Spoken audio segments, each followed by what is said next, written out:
So living with a functional alcoholic spouse or a spouse who uses drugs. I can't tell you how many times we speak to somebody and they want to explain to us how their loved one is different and they're functional because they go to work or they're married or they have kids. And I have to help you understand that those things are important, but there's really no difference between a functioning alcoholic and a non-functioning alcoholic because both are suffering the same problem. They have a perception problem.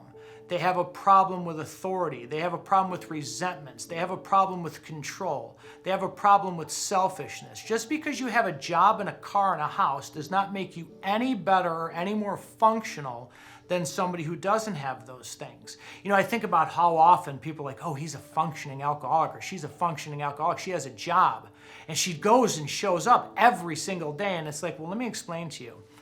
I think about this article that I had read where it said $8 billion are left on the table every year for people who don't use their vacation at work. And we think, oh my God, Americans are such hardworking people. And it's like, that's true. And that's not why they leave the $8 billion on the table. If I said million, I corrected. $8 billion a year. It's because they're afraid to take a vacation because if they go on vacation and the place runs without them, what will they say about them? Now take an addict and an alcoholic, they take that to a level 10 times greater.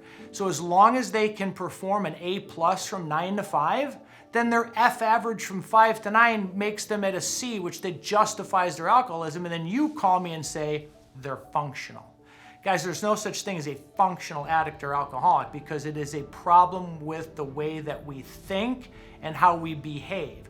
Having jobs, having money in the bank, having cars, wives, husbands, children does not make you any more functional or any better than somebody who doesn't have those things. So let's try to stop giving them that title or that badge of honor that they're better than everybody else by calling them functional, and let's take it back to the difference of what is the difference between an addict or an alcoholic who can drive themselves to the drug spot or the bar by hitting the gas station first versus somebody who needs a rob or has to steal from a store first. You take 2 steps out of the process and they're the same people when they get to the bar or the dope spot.